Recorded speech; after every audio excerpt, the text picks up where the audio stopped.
There is real evil in the darkest shadows and in the most ordinary places. These are the true stories of the innocent and the unimaginable. Although Rebecca Lenox enjoys a fairy tale life, she harbors a dark secret that could rip it apart. She keeps it hidden until a barrage of terrifying visions launches her on a collision course with her past and an intense battle with her ultimate fear.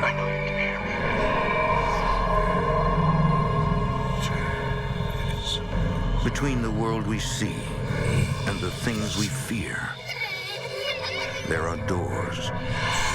When they are opened, nightmares become reality.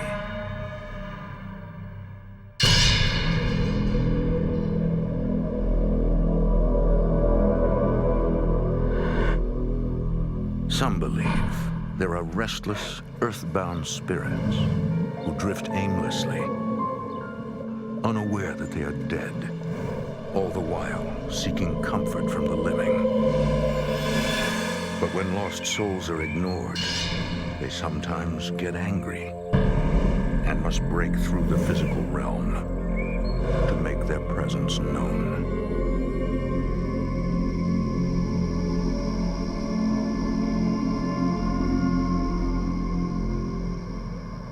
Some of the participants of this program appear in shadow to protect their privacy. She was an angel. Good night, Becky. I'll see you next week. In the fall of 1974, 7-year-old Rebecca Mallory lives in the New Jersey suburbs. Like all parents, her father, New Jersey police officer Sergeant Bill Mallory, worries about keeping her safe and happy.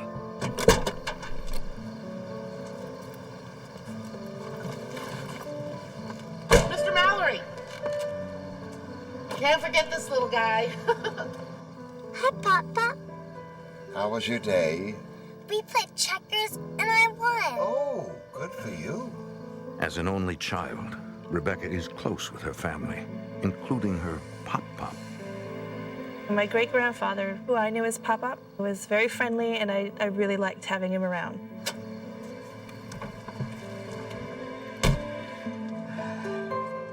Buckle up, honey.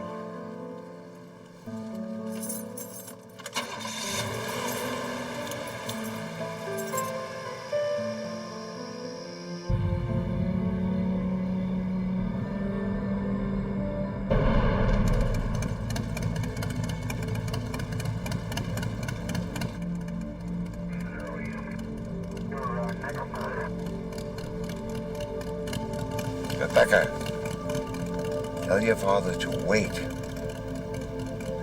Dad, don't go.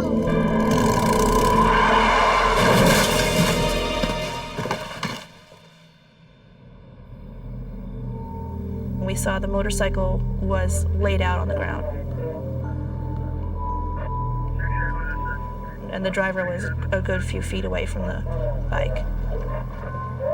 Stay in the car! Dispatch, I got a 901 at the intersection of Main and Mendham Road. Request assistance immediately.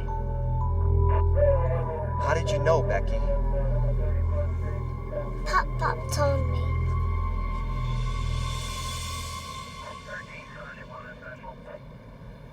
Honey, Pop has been dead for 5 years. He died when I was 6 months old. My Pop being in the back seat was actually normal. The accident happening in front of me was what upset me. Okay? It's gonna be okay. It was a scary experience for a 5-year-old to see a motorcycle accident happen just, 10 feet away.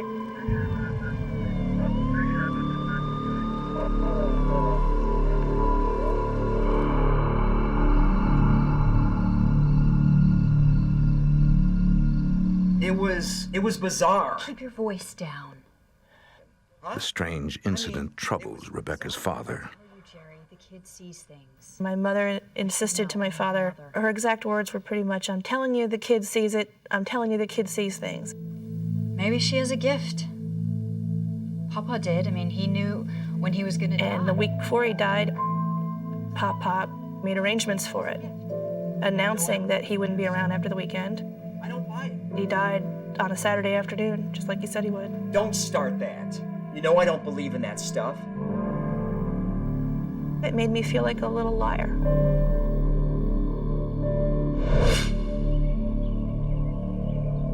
Rebecca is torn. She loves her father, but Pop is her best friend. I think that's a splendid idea. Papa would come to me often during the day, and he would sit and we would play, and I never wanted him to leave. It should go in the bedroom. This is a rocking chair. It can go in the living room, the bedroom, or the attic. Rebecca's dad begins to worry about his daughter's well-being.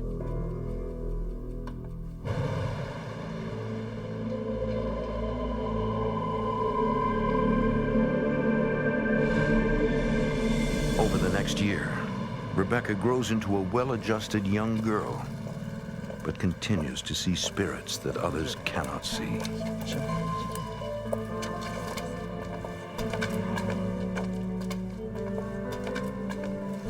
Hello. I'm Carl. What's your name? Becky. I'm 7, but I'll be 8 soon.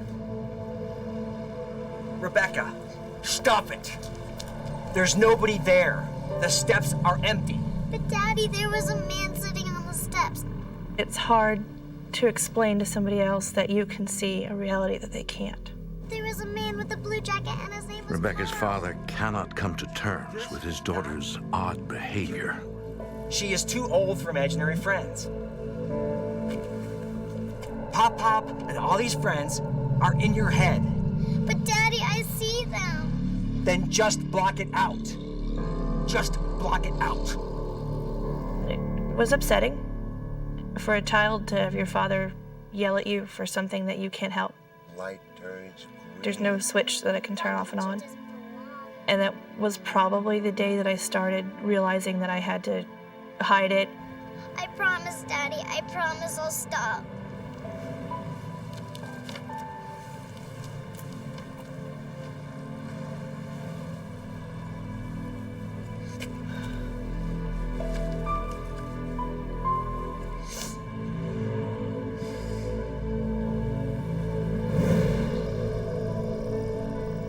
My teenage years and early 20s, I just kept it completely to myself.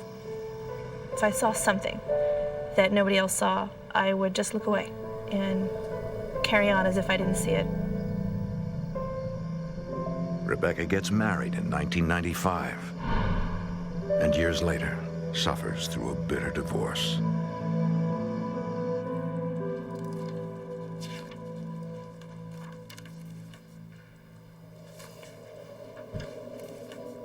Go away, I'm working.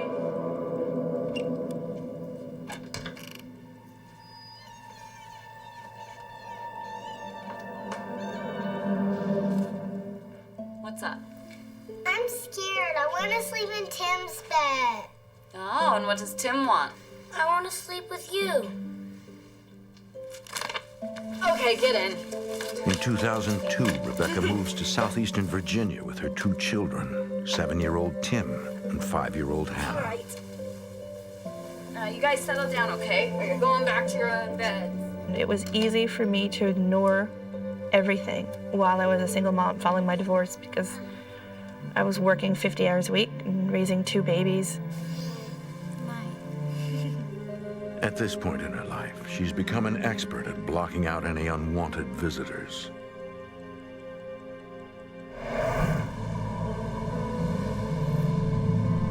Between a demanding work schedule and raising 2 children, Rebecca makes time for fundraising at a local children's hospital. Thank you for coming. Your name? Daniel Lenox. In early 2003, Rebecca meets Daniel Lenox, a successful dentist in the area. I can never get these things hooked. Here, let me. The two feel an immediate attraction. Thank you. Rebecca.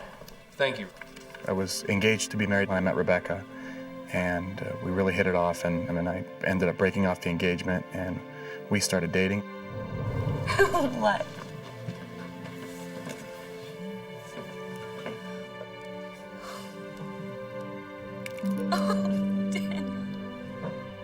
I love you, Becky. I love Hannah and Tim. Will you be my family? Yes. Yes. Oh. Oh, Dan. It's beautiful. Oh, I love you so much. They marry right away, eager to start their lives together.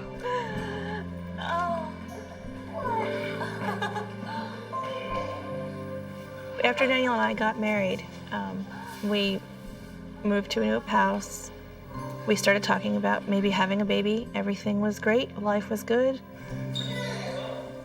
Daniel is a devoted husband and a loving father to Tim and Hannah.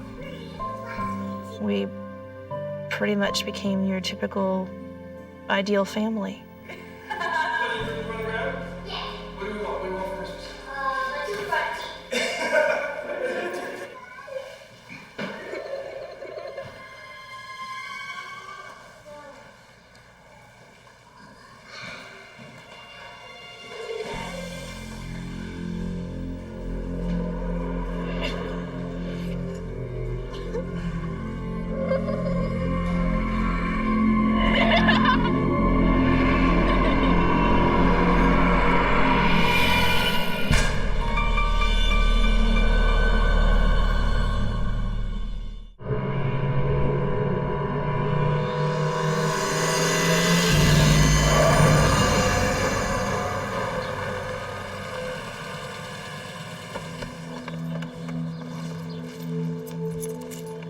Weeks later,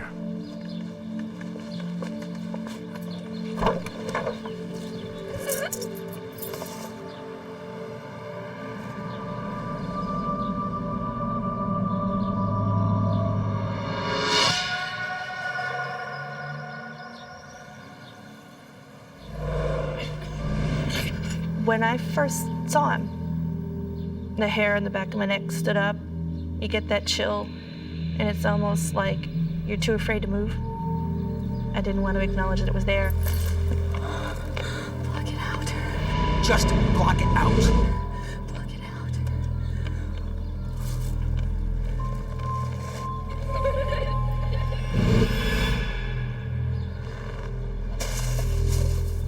I couldn't choose not to see him. He was there regardless. Rebecca is terrified. For some reason, she cannot block out this spirit.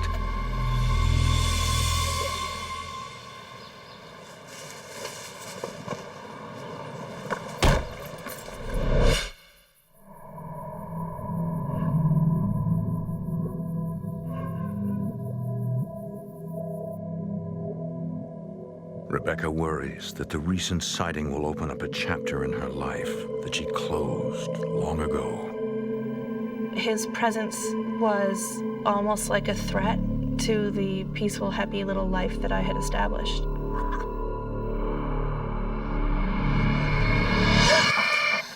Hey, Mom, can I watch TV? You know what? Dinner is almost ready, so go wash your hands, okay?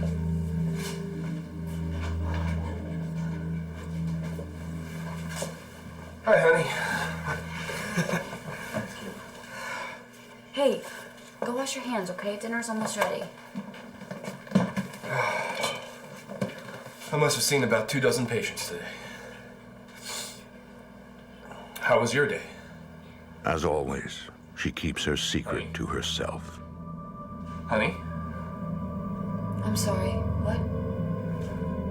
Is everything all right, Rebecca? Yeah, you know, I'm really tired, that's all.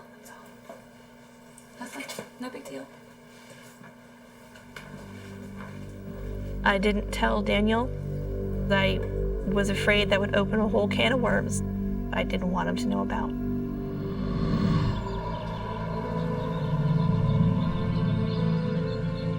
As the days go by, Rebecca hides her fears and tries to keep things as routine as possible for her family.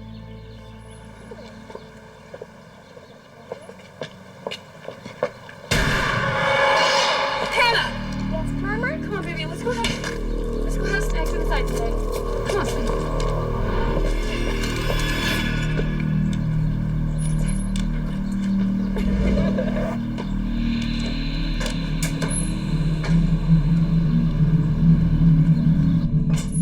Just have a seat at the kitchen table, okay?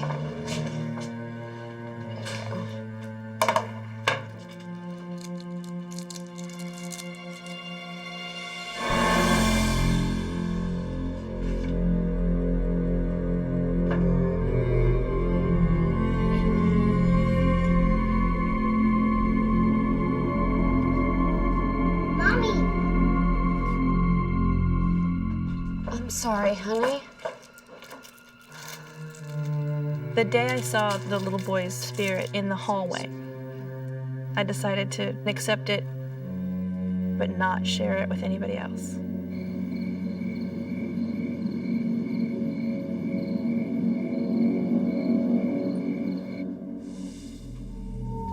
Daniel senses that something is bothering Rebecca. I knew that if I pushed too hard, that she might just close up and not tell me anything. So I figured, she'll tell me in her own time.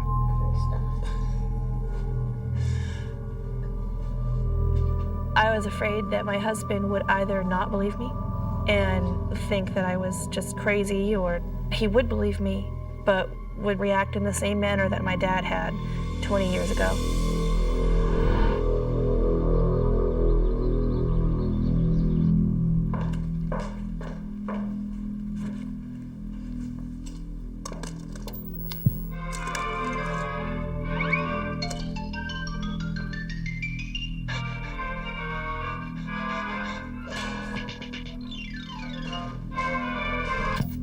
Over the next few weeks, the young boy appears almost daily.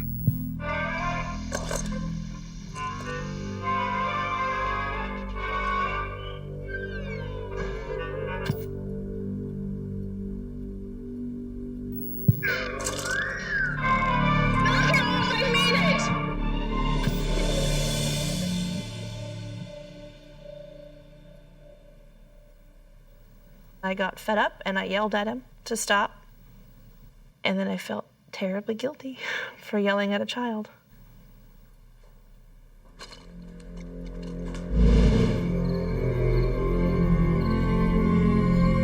Later that night,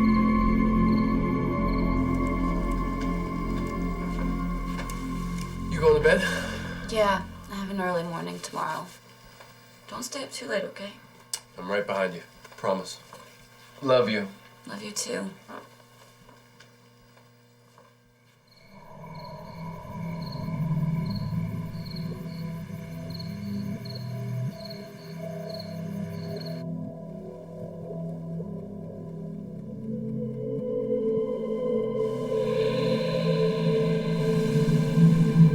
I felt somebody tugging at my blanket. Tim?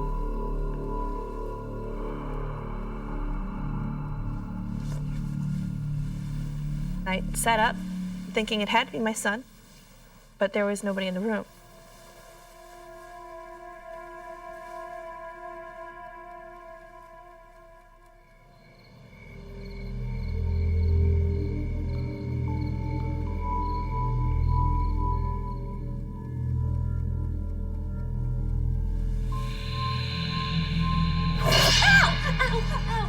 Rebecca feels a strange pressure on her lower leg. It hurt the boy. He was giggling, not a sinister giggle, nothing evil, just like a little kid would giggle. She discovers a tiny bite mark. The bite mark looked like a small mouth, and you could even see where the top 4 teeth were all misaligned and crooked.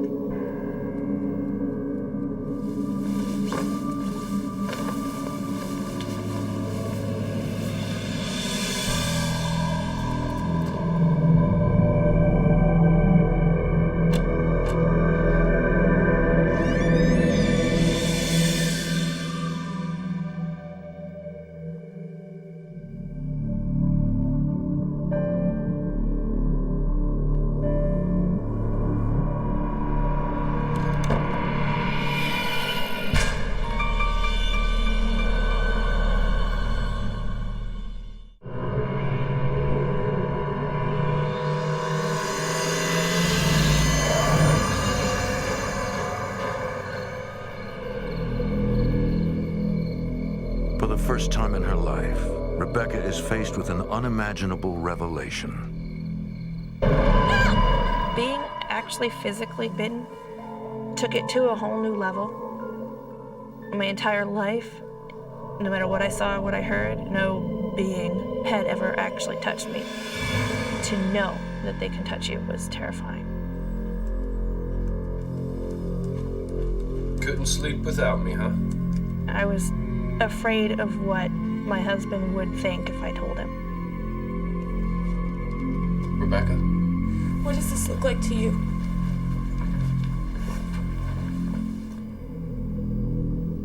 And he was in total shock. Well, it didn't break the skin. From the looks of the bite, there was nothing that could have done it to her except for a very small human mouth. Did one of the kids bite you? No, they're both asleep. I think it was something else. Honey, this is a child's bite. I can see where one of the front teeth are crooked. Rebecca, what's going on? And I told him I think a ghost bit me. I keep seeing the spirit of a little boy out by the tree line. Rebecca still can't bring herself to reveal everything to Daniel. I was too afraid and too confused and too scared to go into anything further than that at that time. Daniel, but I swear it's true. I see him as clearly as I see you. I didn't know what to think. I didn't know how to react. I had never been faced with anything like this before. Why didn't you tell me? Because I was afraid you'd think I was crazy. The presence of the bite mark is contrary to everything Daniel believes. I didn't want to believe it was something paranormal, but faced with the evidence, I didn't know what else I was supposed to believe. No, Daniel, what are you doing? Daniel insists on getting professional help, but Rebecca is resistant because she doesn't want him to know any more than what she has already told him. And I didn't want this to happen again. That was the main thing. I wanted answers, and to that end, to protect my family, the only thing that I knew to do was to contact somebody that knew more about these things than I do.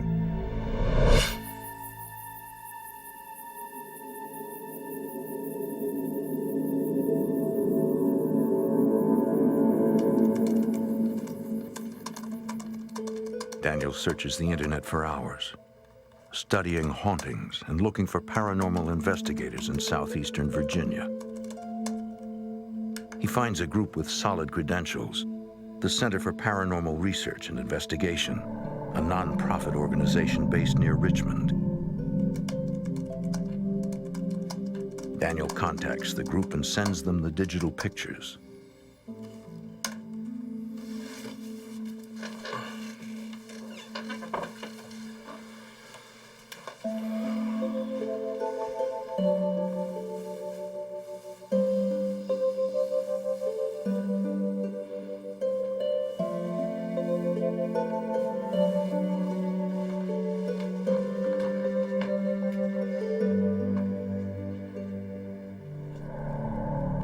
According to Daniel's research, some hauntings can be resolved by simply ordering the spirits out of the house.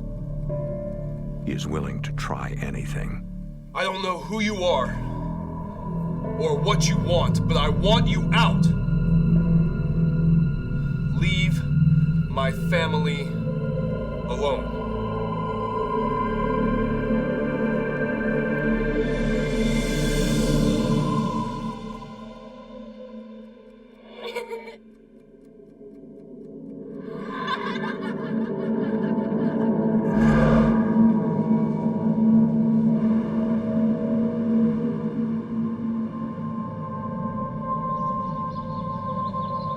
A week later, an investigator from the Center for Paranormal Research and Investigation comes to the house. Here are the photos I took of the bite mark. Can I see the actual bite mark? It's not there anymore. I see. Mrs. Lennox, is this the first time you've experienced paranormal phenomenon? Yes, but it was no big deal. Rebecca, he bit you. Daniel is surprised when Rebecca downplays the incident. He wasn't trying to hurt me. I didn't want anybody else in it. The sooner I could forget about it, the better. Entities like this are usually harmless. They'll go away. The investigator tells them that the spirit will likely go away on its own. Yeah, I'm sure that it will, but we appreciate you coming out. I took her word that we were probably going to be okay. I started to feel a little bit more at ease. We will. Okay. Thanks again. Rebecca is relieved when the investigator leaves. As far as I was concerned, that was the ideal outcome. Just go away. My husband kind of let it go. It seemed to be like a small storm that I had ridden out, and I thought it was over. The house is quiet for 2 weeks. Nothing else happened. We were fine. We started to get back into our routine again, and it was almost kind of forgotten. Once again, Rebecca hopes to put the past behind her.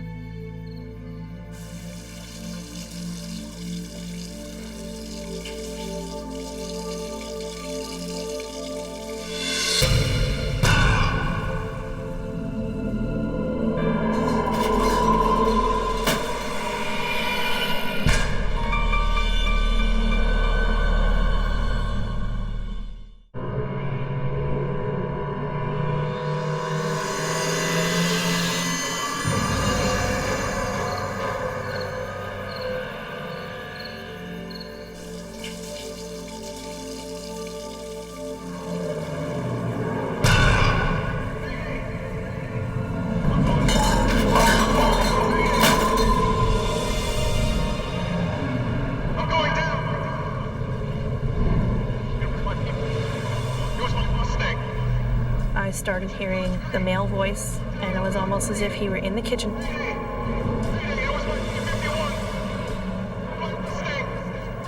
And this male voice seemed to grow closer to me, almost right behind my head.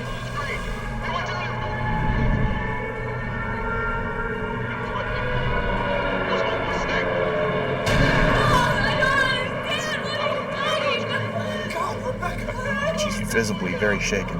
And she kept asking me, "Don't you hear him? Don't you hear him? Can't you hear that?" And I said, "No, I don't hear anything." And I didn't.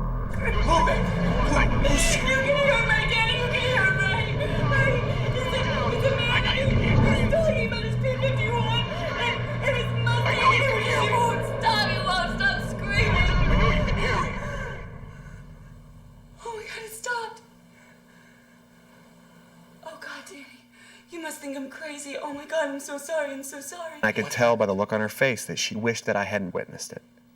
Maybe she thought I was going to leave her, and that never really crossed my mind. Are you sure he said P-51 and Mustang? Yeah, why? I said a P-51 is a military aircraft. It's an aircraft from World War II, and they also flew in Korea. I said, "What's this all about?" Daniel is confused. Rebecca knows nothing about World War II planes. Mommy! Mom, what's wrong? Nothing, honey. Mommy and Daddy were just talking about something a little too loud. Okay, but hey, who wants some ice cream? Relax, I'll get the ice cream. Yay! I want sprinkles! Okay.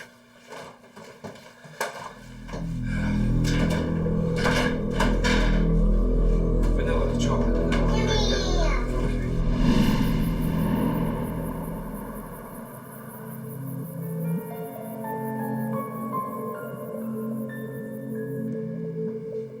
Not sure what to do.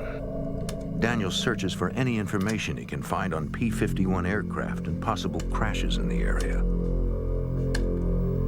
When Daniel was trying to come up with some kind of logical explanation as to what had happened, I was thinking, oh my God, he is going to completely demand that I go see a psychiatrist, and they're going to medicate me, and that's the end of that. This is over. Does this picture mean anything to you? No, nothing at all.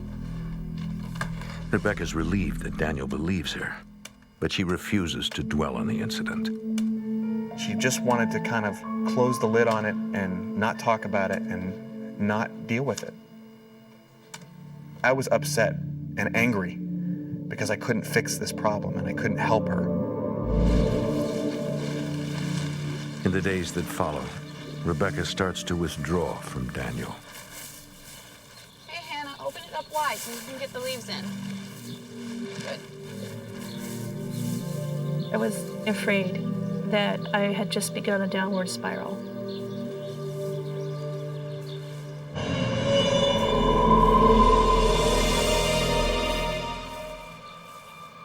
I could tell that she had obviously seen something. Rebecca?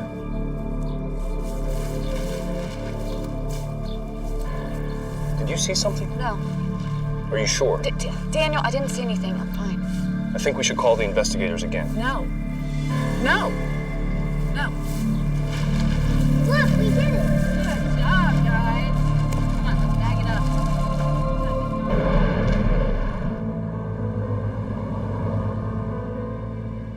One day while the kids are in school, Daniel takes Rebecca on a day trip to nearby Williamsburg, hoping to take her mind off of things at home.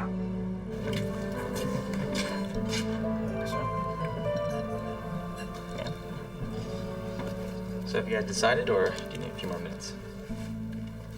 Honey. Oh, I'll just have what you're having. Rebecca is despondent and begins to wonder about her own sanity. There are times, many times, where I have to sit back and ask myself if I belong in a padded cell on Thorazine, or if it's all really real.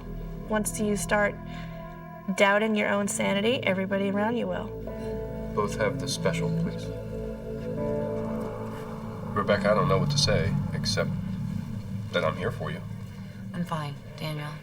Okay, I'm fine.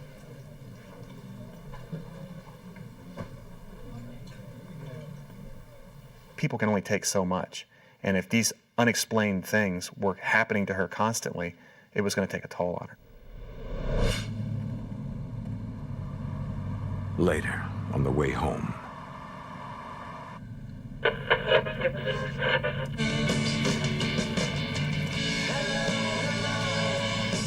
My name is Elizabeth Pratt Jones. Rebecca hears the voice of an old woman. Daniel hears nothing.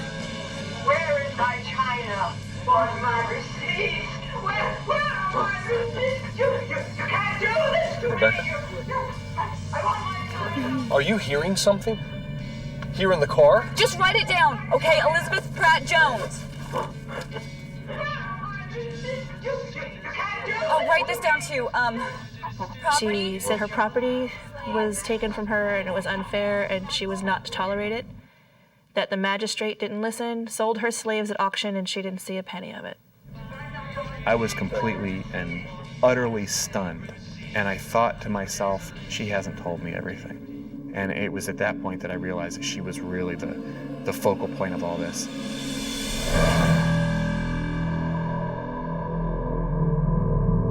That night, Daniel doesn't push. He gives his wife some space.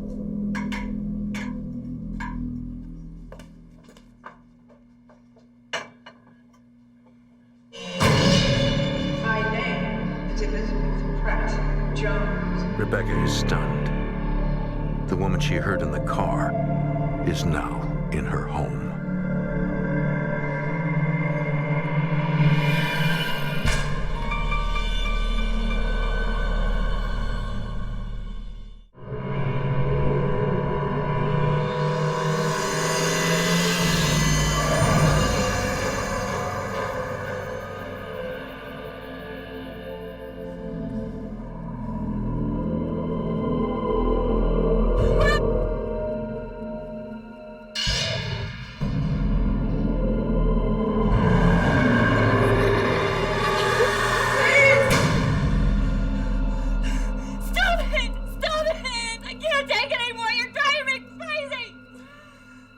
What's wrong, babe? They won't stop, Daniel. Even when I'm asleep, they won't stop. Beck, listen to me. Either we move out of this house, or we call the investigators. It's your choice. Call the investigators. Tomorrow. It was a huge turning point for me. I was tired of keeping it to myself. So why not just go the distance and finally get it out there?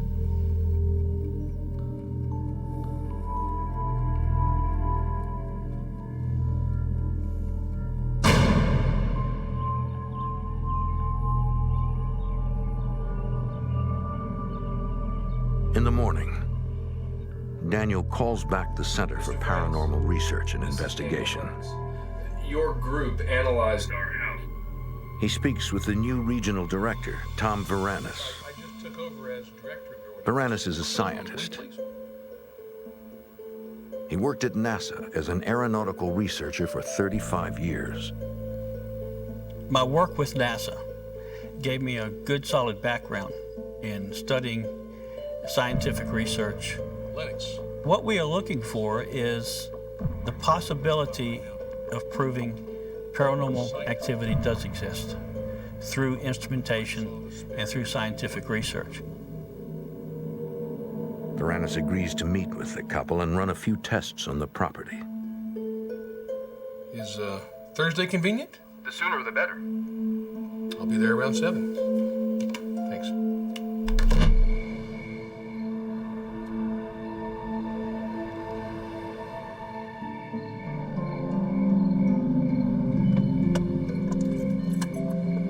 Varanus calls upon Melissa Kepley to help with the investigation. My degree is in psychology. I am brought in to observe during the interview process to see if I see any red flags that may indicate some type of mental instability. Tell me about the little boy, Rebecca. I don't like thinking about him. He makes me feel sad. You know, he was a child. He wanted attention, and I yelled at him to go away. I believe Rebecca and Daniel wanted some type of physical verification that what she was experiencing was in the environment, that it was not in her head. Did he frighten you? No, the only thing that really scared me was that I could see him, but nobody else could. The one that I was shocked that Rebecca was revealing as much as she was to the investigators. And I wasn't so much shocked at the things that she had seen and heard. I was more shocked that she was willing to tell all of these things that we had just kept between ourselves for so long. With your permission, we'd like to set up some equipment to take some EMF readings inside and out. Yeah, go ahead. Tom and Melissa use electromagnetic frequency meters to monitor fluctuations that can signal the presence of a spirit or entity. They must investigate every source of the EMF readings before they can determine whether the fluctuations are caused by something supernatural. We decided that it was a good idea to check around the outside of the premises just in case there may be something causing EMF readings, because we were spotting some EMF readings that were changing periodically over time.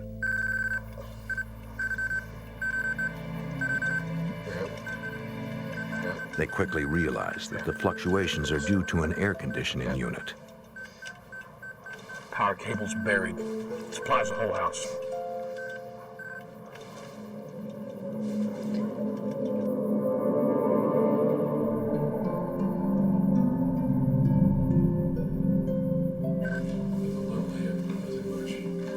Most of the EMF readings recorded around the property prove inconclusive.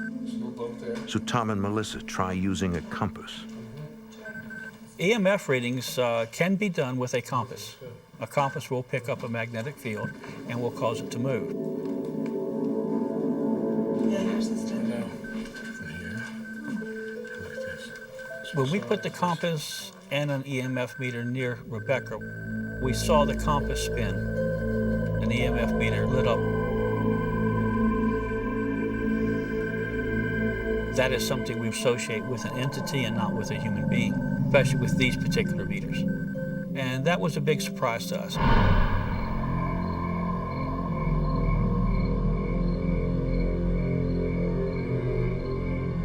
We didn't get any indication that the house is haunted, per se. However, we did get some high EMF readings in the hallway, especially near Rebecca. Rebecca, have you told us everything? The house isn't haunted. I am.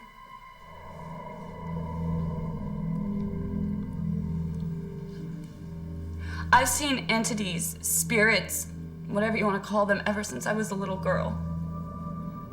I did tell them everything, from my great-grandfather as a young child in my room, to the accident, straight on up to the pilot.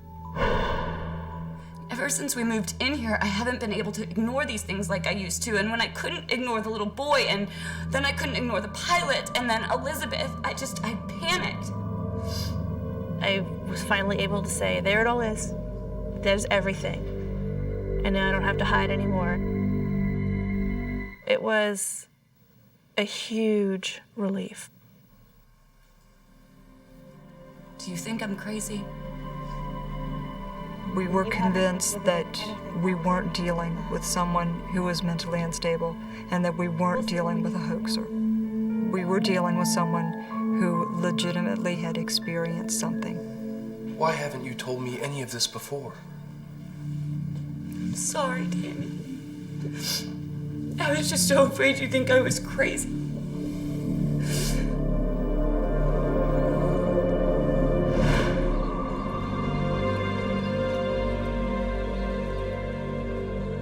Because of the lack of physical evidence, the investigators follow up with additional research at the College of William and Mary. We had to take the information that they had shared with us and then investigate that on a historical side. Did these people actually exist that she claims she has talked to? If we could prove that they existed, now we had something that was quite interesting to everyone.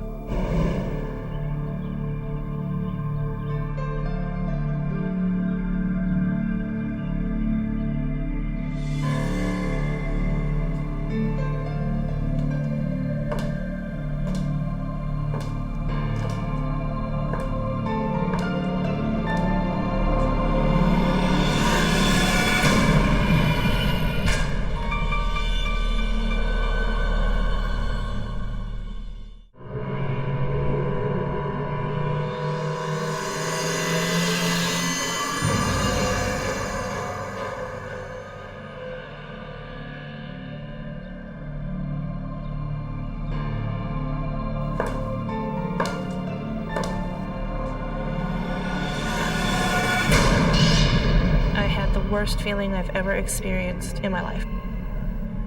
It was fear and sadness all at the same time. I felt it before I saw anything. This palpable danger.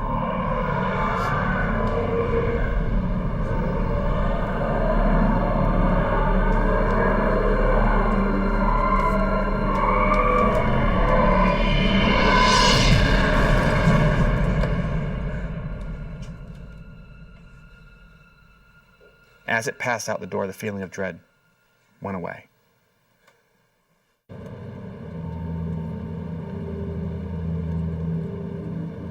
Daniel fears that the shadow is an ominous manifestation of the pilot, and his presence is an omen that something terrible is about to happen.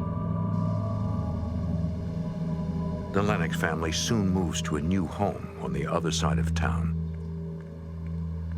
For the next couple of weeks, things are peaceful. Rebecca and Daniel put the past behind them. You didn't like to cook.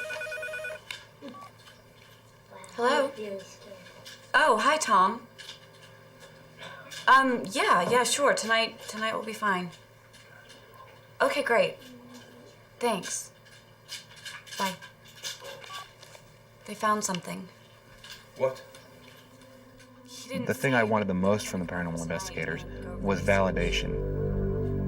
I didn't necessarily want to get rid of the entities because I don't believe that they can be gotten rid of. In the same way that she didn't ask them to come around, I don't think she can ask them to leave either.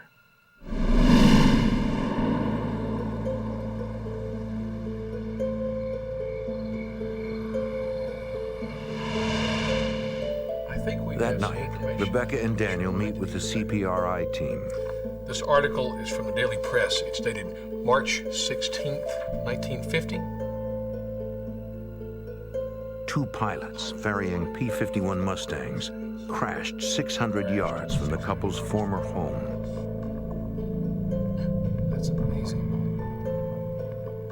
Before revealing the rest of their findings, Baranis has some questions for Rebecca. We wanted to make sure that we weren't being fooled. I think Rebecca was being very honest, but we have to make sure that the information she's giving us, there's some accuracy there. So we comprised a little test for her. Rebecca, look at these names and these photographs. He gives her a list of names without telling her which one is the pilot. This is him, Harold Schultz. Only his friends called him Hank.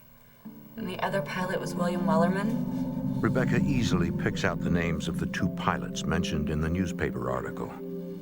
It was a moment of just shocking revelation that, my gosh, she just had a list of 20 names. She picked 2 out, and she even gave more information than what they had given her. Then Tom asks her to identify the pilot, Harold Schultz, from a lineup of photos. Harold Schultz's photo isn't here. You're right. It was pretty exciting to actually see it firsthand and witness this. Was this a laboratory environment, with sensors tied to somebody's brain? No, it was not. But we felt it was a good enough test for what we were trying to do at the time. Without a name, the little boy is untraceable. What about Elizabeth? According to records at William and Mary, Elizabeth Pratt Jones lived on Henry Street during the 1700s. Her husband was a failed businessman, and the state confiscated the family's property to cover their debts. It seems that Rebecca's supernatural gift attracted Elizabeth in Williamsburg, over 30 miles from Rebecca's home. I'm not crazy. I'm not crazy. It's a huge relief, but it's still really hard to overcome that fear of coming out of the closet, so to speak, with this.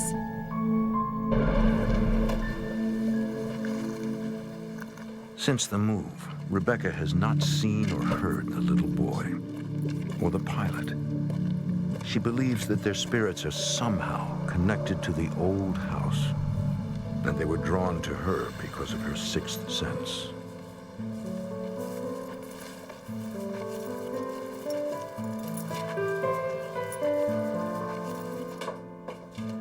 Over time, Rebecca learns to accept her gift. Right now, I feel like I've got a pretty good handle on it. But I also know enough to know that I can't predict what tomorrow might bring as far as this sighting and hearing the entities goes. I could see one tomorrow. I could see one as I'm walking out to my car to take the kids to school. You never know.